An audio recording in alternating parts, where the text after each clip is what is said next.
Hai semuanya, ketemu lagi bareng Mihu di sini.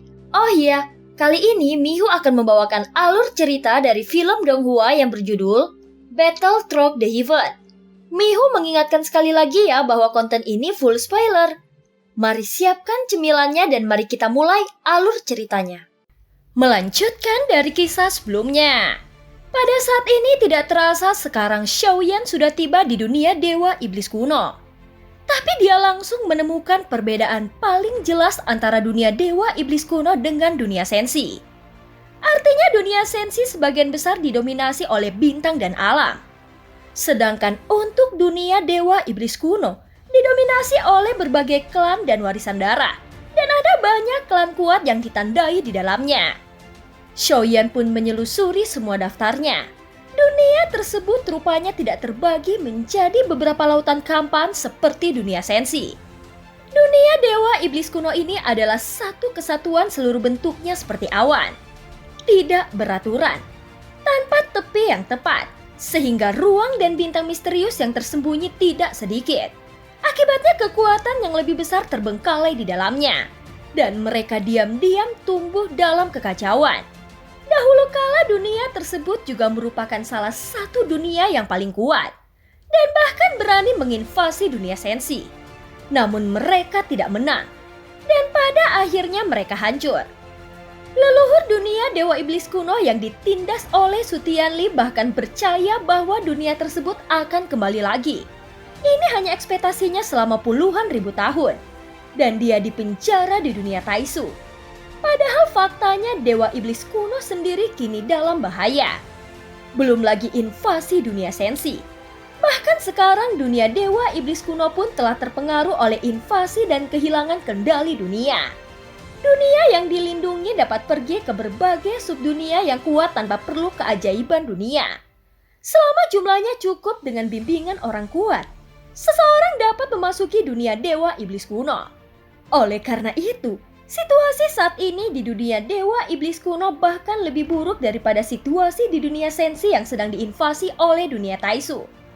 Jika tidak dapat diperbaiki tepat waktu, perang dunia akan menyebabkan sumber daya di seluruh dunia terus menurun dan dilumpuhkan. Atau bahkan dapat menyebabkan kehancuran dunia dan kehancuran semua makhluk hidup. Adapun tubuh leluhur iblis abadi, Xiaoyan telah menempatkannya di cincin penyimpanan untuk keberuntungan. Karena kekuatannya telah rusak parah, tidak mungkin untuk pulih.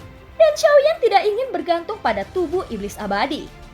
Namun Xiaoyan ingin tahu tentang klan dari mana klan iblis dewa abadi berasal. Dia pernah mendengar sebelumnya bahwa leluhur ini adalah salah satu dari 12 leluhur iblis abadi yang terluka parah dan disegel. Karena jika tidak, dia tidak akan diambil oleh Xiaoyan. Tampaknya aku harus memperhatikan sekeliling untuk melihat apakah ada bintang di dekat sini. Dan menanyakan keberadaan klan itu. Mungkin ada petunjuk yang cukup akurat. Gumam Xiaoyan. Dan tampaknya meskipun formasi yang diberikan oleh nomor 3 sangat rinci, namun arti sebenarnya tidak terlalu besar dan bahkan tidak ada informasi yang cukup berguna. Kebanyakan dari setiap daftar klan yang ada adalah namanya saja. Xiaoyan pun mulai mengerutkan keningnya dan menyingkirkan peta bintang itu serta giok biru di tangannya. Tapi dia hanya tahu sedikit tentang situasi saat ini. Adapun situasi detail dari dunia Dewa Iblis kuno sekarang, Xiaoyan harus menjelajahinya sendiri.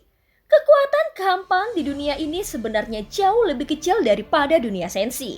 Secara logika, seharusnya bukan karena sebuah telapak tangan penyebab kerusakan muncul. Lalu setelah Xiaoyan menggerakkan tubuhnya, dia pun pergi ke arah tertentu tanpa tergesa-gesa dan bergerak maju ke dalam kehampaan dunia Dewa Iblis kuno. Ngomong-ngomong, di salah satu bintang tujuan Xiaoyan saat ini, di sana terlihat ada 4 orang, 3 laki-laki dan 1 perempuan. Semuanya masih muda dan setengah baya. Mereka cukup kuat untuk mengontrol penampilan pada tahap tertentu. Di antara 4 orang ini ada 3 yang berada di puncak Dewa Petarung bintang 9. Dan hanya sang wanita yang telah mencapai kaisar keabadian pada langkah pertama.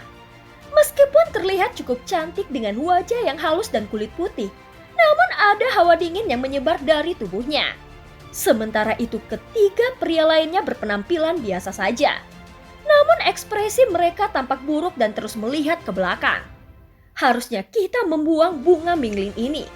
Jika tidak, lebah iblis beracun setinggi 6 kaki itu tidak akan bisa melepaskan kita. Begitu kita menjadi sasaran sengat beracunnya, kita mungkin akan mati mendadak. Ucap salah satu pria yang matanya penuh dengan ketakutan. Tampaknya bagi siapapun yang berani memetik bunga Mingling, meskipun bunga tersebut dilemparkan, pasukan lebah beracun ini tetap akan mengejar keempat orang tersebut. Padahal jika diperhatikan lebih dekat, siapapun dapat menemukan bahwa kerumunan hitam ini hanyalah sebuah lebah beracun setinggi 6 kaki.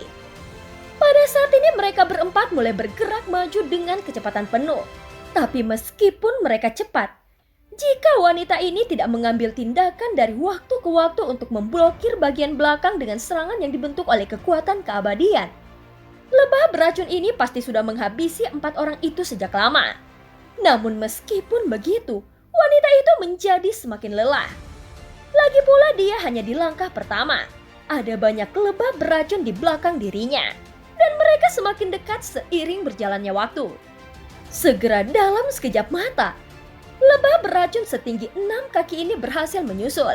Dan ini bukanlah kerumunan kekacauan yang mengerikan.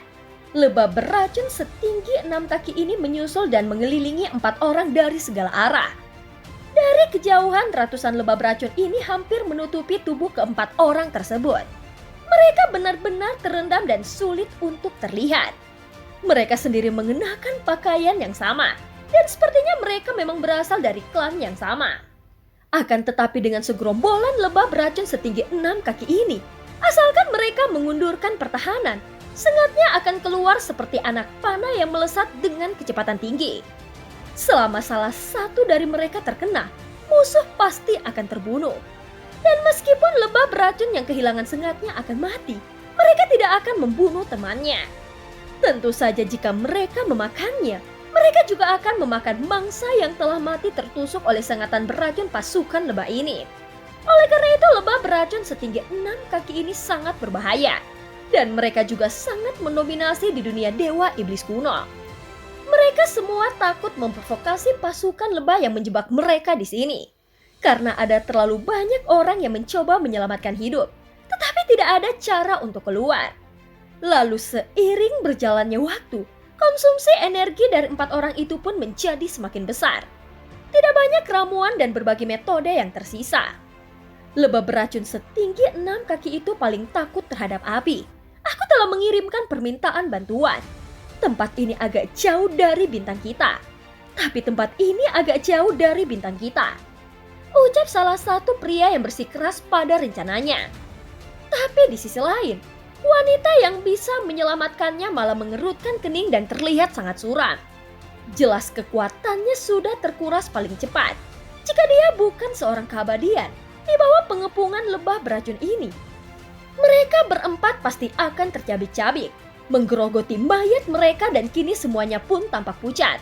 Jelas dia sendiri tidak berbicara. Bahkan Xiaoyan telah mendengar apa yang dikatakan wanita itu. Mereka semua tahu bahwa situasi saat ini akan menjadi serius. Sial, menunggu kemungkinan kedatangan bala bantuan sangatlah rendah. Dan juga tanpa sadar, aku merasakan keputusasaan di hatiku. Ini benar-benar merepotkan. Ucap pria itu. Maaf semuanya. Ini semua adalah salahku. Jadi aku benar-benar minta maaf. Ucap seorang pria yang terlihat sangat menyesal. Sudahlah. Jangan berbicara seperti itu. Kita harus berjuang bersama dan hidup bersama. Ucap wanita yang tiba-tiba berteriak dengan suara yang tegas. Jelas dalam situasi sekarang, tidak ada gunanya menyalahkan siapapun. Dan hanya dengan bersatu, barulah ada secerca cahaya. Pada saat yang sama ada kilatan cahaya muncul dan melintas di samping pasukan lebah beracun. Sosok yang melesat ini seperti bola api. Dan salah satu pria itu pun melihat sekeliling dengan tatapan penasaran. Tentu saja kilatan cahaya ini adalah Xiaoyan. Dan setelah memasuki dunia dewa iblis kuno, dia telah mengunjungi beberapa bintang dan benua lainnya.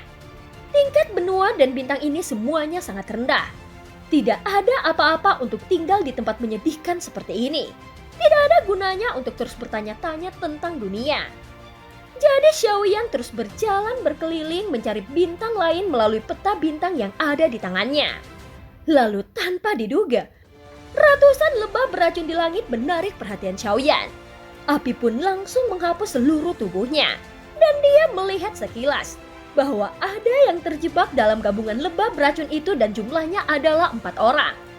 Di bawah tatapannya, lebah beracun itu tiba-tiba bisa merasakan ancaman dari Xiaoyan. Seketika akhirnya lebah beracun setinggi 6 kaki itu menghadap Xiaoyan yang ingin mencoba menghindarinya.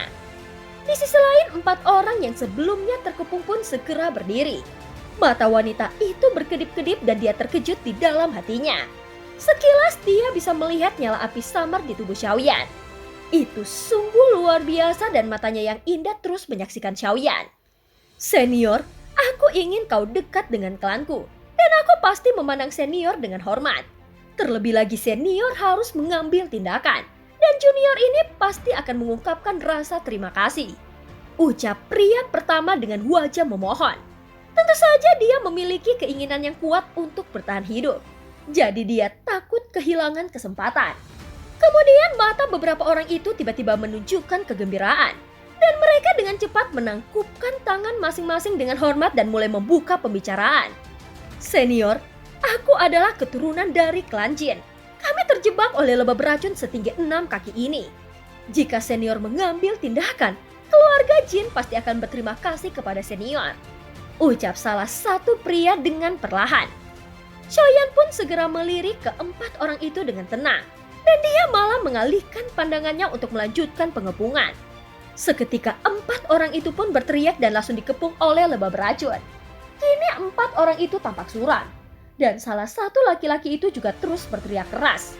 Senior, kami memiliki 10 bunga Minglin di sini. Jika senior menyelamatkan kami akan menggunakan bunga ini sebagai ucapan terima kasih. Ucap pria itu sambil berteriak. Jelas bunga Minglin terdengar seperti bahan ramuan. Dan Xiaoyan pun agak tertarik dengan harga ramuannya. Tetapi dia belum pernah mendengarnya jadi dia tidak terlalu tertarik. Seketika pikiran melintasi dalam kepala Xiaoyan. Dunia dewa iblis kuno ini terlalu asing. Dan ada bintang yang relatif besar tidak jauh di depannya. Mungkin ada klan yang kuat di sana dan kekuatannya tidak diketahui. Jadi lebih baik tidak memprovokasi mereka. Tapi sekarang, 4 orang yang terjebak dalam lebah beracun tidak dapat melihat dunia luar. Pada saat ini kecuali wanita, ketiga pria tersebut sudah menunjukkan kegugupan, kegelisahan, dan kepanikan. Wanita itu mengerutkan keningnya. Dan tidak banyak kain tersisa pada pakaiannya yang dapat melindungi tubuhnya. Dia takut itu tidak akan mampu bertahan terlalu lama. Dan mereka tidak mungkin untuk keluar. Jika kau tidak bisa menunggu bala bantuan, kau akan mati. Ucap Xiaoyan dengan perlahan. Senior, apakah senior berasal dari bintang Jupiter? Jika senior dapat membantu kami akan bersedia melakukan yang terbaik untuk senior. Dan kami akan berterima kasih kepada senior serta memberikan hadiah yang luar biasa. Ucap salah satu pria dengan tegas. Detik berikutnya Xiaoyan terdiam. Dan segera di telapak tangannya teratai api mulai muncul. Lalu dia mulai mengangkat tangannya dan melemparkan teratai api tersebut hingga meledak tertiup angin. Setelah meledak langsung di antara kerumunan lebah iblis, 4 orang itu juga ikut terhempaskan oleh api. Di antara kerumunan, lebah beracun setinggi 6 kaki ini sepertinya sangat takut dengan nyala api. Dan saat teratai api meledak, mereka menyebar untuk melarikan diri dengan kecepatan yang tinggi. Dan di sisi lain mereka berempat juga segera bergegas keluar dari lautan api. Sepertinya 4 orang ini terluka cukup parah. Tapi dibandingkan dengan lukanya, mereka selamat saja sudah bisa dianggap sebagai mukjizat. Beberapa dari 4 orang ini merasa seperti selamat dari bencana. Tapi kebanyakan dari mereka sangat terkejut. Saat ini mereka melihat ke arah Xiaoyan dengan keterkejutan di mata mereka. Itu karena mereka telah merasakan bahaya dari sebuah teratai api. Mereka bisa merasakan betapa kuatnya itu. Lalu yang membuat mereka terkejut adalah kekuatan yang terkandung dalam ledakan teratai api tadi. Selain kekuatan keabadian, ini adalah pertama kalinya mereka melihat api yang begitu kuat. Bahkan klan mereka yang pandai mengendalikan api sepertinya tidak mungkin bisa menyamai teratai api milik Xiaoyan. Sepertinya tidak mungkin bisa menyamai teratai api milik Xiaoyan. Dan kini apa yang sedang difikirkan oleh wanita itu adalah Xiaoyan sangat mirip dengan leluhurnya. Dan ketika dia terus memandangi Xiaoyan, kilatan cahaya tiba-tiba muncul di dalam benaknya. Klan Jin yang lebih muda seharusnya berasal dari 3 kekuatan besar dari dunia Dewa Iblis kuno. Ucap wanita itu dan begitu kata-kata ini keluar, ekspresi ketiga pria lainnya berubah drastis. Mereka semua memiliki kitab suci rahasia di dalam hati mereka. Jika mereka berasal dari 3 klan besar, itu akan sangat menakutkan. Tetapi aku tidak dapat memahami mengapa salah satu dari 3 klan besar dunia Dewa Iblis kuno ini berpergian begitu saja. Gumam wanita itu di dalam hatinya. Tapi tidak ada perubahan sama sekali di wajah Xiaoyan. Dia hanya menatap ke-4 orang itu dengan datar tanpa mengakuinya. Sementara itu wanita ini juga tidak menyangkalnya bahwa Xiaoyan merupakan sosok yang sangat kuat. Lalu meskipun wanita itu terkejut, sikapnya dengan cepat pulih. Dan ketika dia melihat Xiaoyan yang tetap tidak berbicara, hal itu semakin menegaskan pikiran batinnya. Wanita itu tidak bisa melihat melalui kekuatannya. Jadi jelas pria kuat seperti itu memang yang paling kemungkinan besar berasal dari 3 klan besar dunia Dewa Iblis kuno. Terlebih lagi 3 pria lainnya juga tampak menghormati Xiaoyan. Dan pemandangan ini dapat digambarkan sebagai orang yang fanatik. Tentu saja mendengar bahwa Xiaoyan berasal dari salah satu dari 3 klan besar. Mata ketiga pria itu dipenuhi dengan cahaya kekaguman. Apakah senior akan mengunjungi bintang Jupiter? Aku akan memimpin jalan untuk senior. Senior dapat memanggilku untuk memasuki wilayah itu. Namaku adalah Jin Xuan. Ucap pria pertama sambil menundukkan kepalanya. Jelas jika dengan ini dia bisa bertemu dengan orang kuat dan menunggu orang-orang seperti mereka untuk saling mengenal. Ini adalah saat yang paling dia inginkan. Bagaimanapun juga mereka bertiga adalah dewa pertempuran bintang 9 yang telah mencapai stagnasi puncak. Mereka telah lama berada di ranah ini, sehingga mereka berharap mendapatkan bimbingan dari makhluk kuat seperti Xiaoyan. Xiaoyan sendiri saat ini hanya bisa mengangguk. Dan mereka berempat bergegas ke depan sebagai petunjuk jalan. Setelah itu mereka semua menghilang menuju kehampaan. Tapi dalam perjalanan ini, Xiaoyan sedikit mengerutkan keningnya. Itu karena kecepatan mereka berempat terlalu lambat. Jika mereka terus seperti ini, Xiaoyan benar-benar tidak tahu kapan mereka akan mencapai bintang Jupiter. Tapi di dunia yang aneh ini, meskipun ada peta bintang yang diberikan oleh nomor 3, Xiaoyan menemukan bahwa peta bintang tersebut tidak terlalu akurat. Mungkin saja peta bintang nomor 3 terlalu tua, dan beberapa bintang yang ditandai di dalamnya sekarang sudah menghilang. Bahkan posisi dari banyak bintang telah berubah. Oleh karena itu ketika Xiaoyan bertemu orang-orang ini, dia ingin mencoba memahami bintang Jupiter. Hei, apakah ada bintang paling kuat di dekat sini? Tanya Xiaoyan dengan perlahan. Dan tepat ketika mendengar kata-kata ini, mereka berempat tiba-tiba memandangi Xiaoyan dengan rasa penasaran.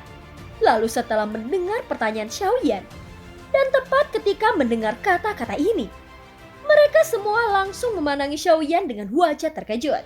Lalu setelah mendengar pertanyaan Xiaoyan, mereka segera berkata, "Itu bukan bintang Jupiter, itu hanya bintang gabungan dari bintang Superleguan. Dan yang paling kuat di sini adalah bintang Superleguan." Ucap wanita dengan ragu. Tetapi itu dengan cepat menghilang. Lagi pula, ada begitu banyak bintang dan galaksi dalam dunia Dewa Iblis kuno. Jadi dia tidak tahu apa yang sedang dirasakan oleh Xiaoyan. Mungkin saja Xiaoyan terlihat seperti biasa. Tetapi wanita itu tahu di dalam hatinya bahwa Xiaoyan sedang menahan diri dalam perjalanan sekarang. Karena jika tidak, Xiaoyan pasti akan langsung menuju bintang Superleguan ini. Itu karena hanya dari bintang yang cukup kuat, Xiaoyan dapat menemukan informasi yang dapat dimanfaatkan. Hal apa saja yang bisa muncul di antara bintang-bintang ini? Tanya Xiaoyan yang semakin penasaran dengan semua yang ada di sini. Jelas tidak mudah untuk menemukan keberuntungan. Waktunya terbatas dan dia harus mencari tahu sesegera mungkin. Sekarang inti dari segala sesuatu yang terjadi di dunia Dewa Iblis kuno adalah kekacauan. Ada begitu banyak orang berkuasa dari dunia lain yang terlibat dalam masalah ini. Maka seharusnya ada pertempuran. Beberapa reruntuhan kuno bahkan lebih sulit untuk menyembunyikan citranya. Ucap Jin Xuan. Berbicara tentang citra di antara bintang-bintang liguan ini, sepertinya ada sesuatu yang terjadi. Baru-baru ini tampaknya reruntuhan tertentu telah muncul di dunia, tapi aku tidak tahu situasi spesifiknya. Ucap Jin Suan kembali, dan setelah mendengar kata-kata ini, Xiaoyan sedikit mengerutkan keningnya. Kau tidak boleh terus bertanya, dan kau tidak bisa mengajukan terlalu banyak pertanyaan sekaligus. Jika tidak, maka identitasmu akan terungkap. Ucap wanita yang tiba-tiba angkat bicara dan memperingati Xiaoyan dengan lembut. Junior adalah kerabat dekat keluarga Jin. Senior klan Jin sudah menyelamatkan paman dan yang lainnya. Aku merasa terhormat mengetahui bahwa senior telah menghormati dan menyayangiku. Ucap Jin Suan dengan perlahan. Kemudian Xiaoyan tertegun di dalam hatinya. Dia sebenarnya bisa memilih tetapi dia tidak akan mengatakannya. Namun bukan tidak mungkin untuk mengatakan bahwa dalam beberapa ingatan yang rusak dari leluhur iblis abadi, Xiaoyan mungkin ingat bahwa nama keluarga leluhur dari iblis abadi adalah Qiu, dan nama lengkapnya adalah Cai Tuyuan.